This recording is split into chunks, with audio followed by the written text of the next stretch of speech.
Okay, anyway, so we're going to use this man versus machines to have a little bit of a chat about scamming and so on. The first thing is Daft Chicken Gaming is a conglomerate of about four of us, and we're all people that have jobs and lives and all the rest of it, and we have absolutely no interest in scamming, obtaining your unusuals for profits, or anything like that. We are not traders. We are, in fact, collectors. Now, we love to play the game. We really enjoy the game. We really enjoy the showcasing of items. And I spend a lot of time watching other people's YouTube vids on TF2. I'm really fascinated with the history of TF2, and basically that's it, period. So if you're getting a trade offer, someone coming on saying they're Daft Chicken Gaming or Daft Chicken Trading or whatever other name that they want to do, they're not legit. We are not going to be advertising trade offers. Daft Chicken's profile is private, and there's nothing on it about trade offers. He's got if you have somebody that is trying to trade you with a couple of 100 hours of TF2 saying that they're Daft Chicken, he has thousands of hours, but you shouldn't see that because his profile's private. My profile is not private. From my point of view, I will not generally approach people I don't know. And this is one of the things, is when you are trading and getting items, you have to have an element of trust. And if you don't, you should not trade with that person. Now, there's the mechanism within the safest way to get items is the community market. If you have PayPal, the community market is the safest way to get items. The next safest way is a direct trade with somebody and checking very carefully exactly what they're trading to you, and that's through Steam. Okay. If you then start to do other ways, like you pay them PayPal and they give you an item, or you give them an item and they pay you PayPal, you have to be wary that PayPal can be potentially reversed. Now, they make it harder and harder for this to happen. You must always keep evidence of every transaction you've done with them, and really, unless you really can vouch to put your hand on your heart that you're absolutely sure where that person in PayPal is not going to let you down, then you shouldn't be using PayPal with them. Bitcoin is available in some jurisdictions. In Australia, it's generally not freely available, and as such, we don't use Bitcoin. So if anyone asks you to trade in Bitcoin, it is not us. We have a extensive unusual collection. The stuff that we're going is not going to be your $20 or $30 unusual, your 200 unusuals. We're going to be going for stuff probably in the thousands, or really interesting stuff that's relatively cheap and interesting. So from my point of view, if somebody wants to buy your purple confetti hat, which is a sort of mid-tier range, and they say the Daft Chicken Gaming, they're not going to be us. And Daft Chicken will never, ever approach you directly.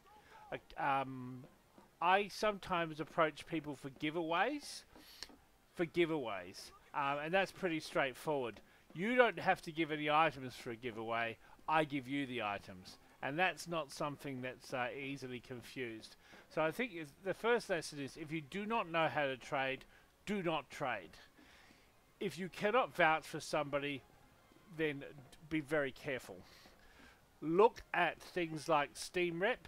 Look at things like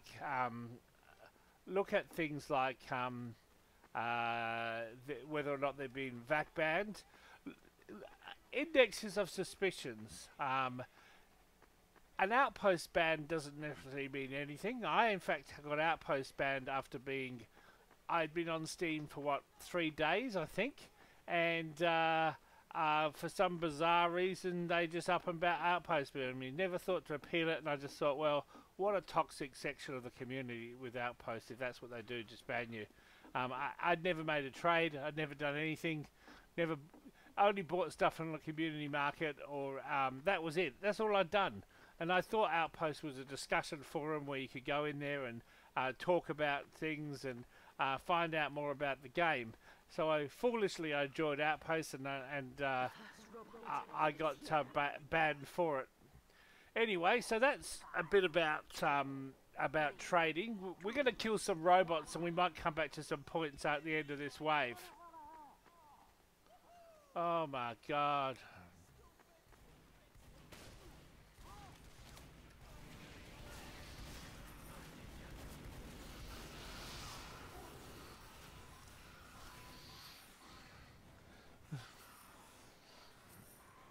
Oh shit, that did not go well. Oh well.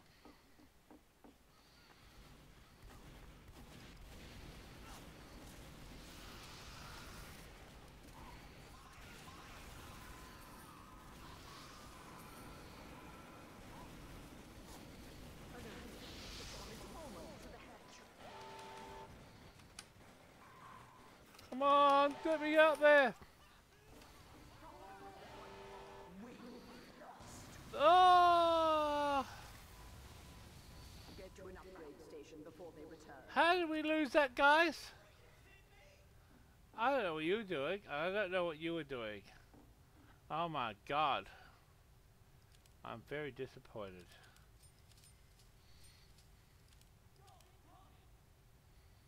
Yeah, whatever.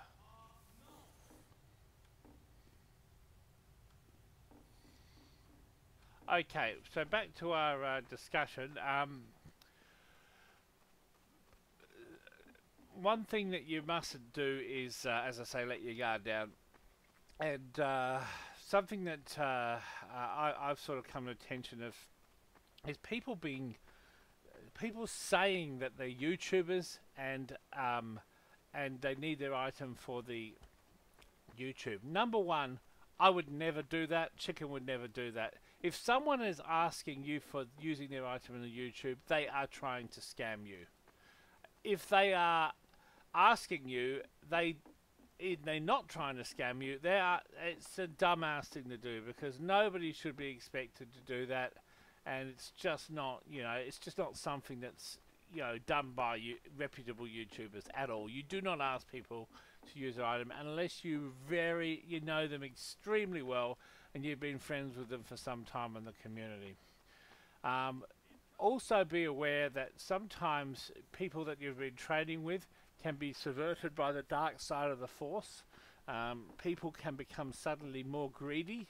They can want to cash out of the game, and they could be trading with you for some time and then all of a sudden derail.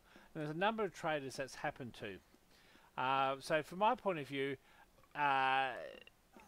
unless you sort of like a family member or a really good friend in real life, you can't trust anyone on these forums. You just have to be so careful. And the final point is, if you can't afford something, if you can't afford money to put on unusuals, don't buy unusuals, okay? This game is, you sink it in, and we sink it in as a hobby, okay? I mean, you may say, oh yeah, the money and the value and all the rest of it. No, this is a hobby. Some of those hats we got at various prices. Some we paid too much for. Some we didn't pay enough. We paid probably less than what they're worth. But at the end of the day, this is a hobby. So there are some people who are serious about trading. Most of the traders that are out there are aggressive. The ones that are surviving tend to be a bit aggressive. If somebody is in a mad rush to trade and they're nagging you and nagging you, nagging you, that person either is a shithouse trader you should walk away from, or they are a scammer trying to pressure you into making the incorrect decision. So those are some thoughts from me as a fat stormtrooper, somebody who has learned to be careful, somebody who wasn't as careful as he should be initially. I trusted a lot of people where fortunately, I wasn't let down. I had some near scams. By the same token, I went in perfectly honest and trustworthy, and I had people not trust me. One particular unusual that I went for, I was willing to pay 7,200 keys. That person more or less said. I said, well, look, I'm happy to transfer the bank, do a solicitor's negotiation with our real names, all that sort of stuff, international contract. And the guy said, no, how can I trust you? How can somebody just be buying an unusual with this? So I said, well, look, you can't trust me. Now, years and years later, I've got across the same unusual. I got it for a lot less, probably about, I don't know, maybe 2,000 keys. But a lot less than what I had. It was a one-of-one, really uncommon effect. From my point of view, I learned something, that was that sometimes things come to those that wait, and you don't necessarily have to completely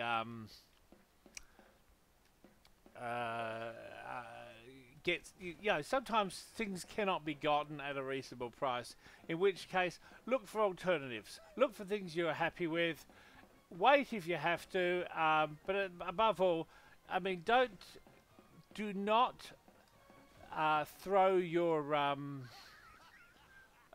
do not throw your savings away when you can't afford them. Get these things if you can afford them. From my point of view, if I was scammed out of all of my items, I still would not be in a position where I had to financially fold or incur financial hardships. That is my key and my advice to the game.